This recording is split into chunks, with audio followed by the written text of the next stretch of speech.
Let's learn how to fix the Messenger Notes feature not working. If you've noticed that you don't have this option and want it, but don't know how to get it, after watching this video, you'll have this option enabled on your Messenger. The first thing you need to do is check if your Messenger is updated. You can do this by opening the App Store. Once the App Store is open, go to the search function.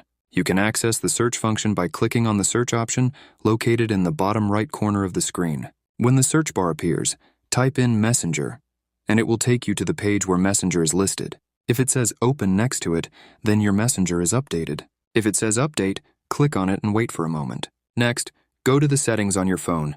Once you're in the settings, you'll see many options. You need to click on the General option. When you click on this option, a page with more options will open. For this tutorial, you need the iPhone storage option. Click on it, and a page with a list of applications will open. Find Messenger on that list and click on it.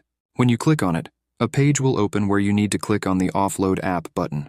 After clicking on this, wait for a moment and then click on the Reinstall App button. Once you finish this, wait a bit, and the Notes option will be available on your Messenger.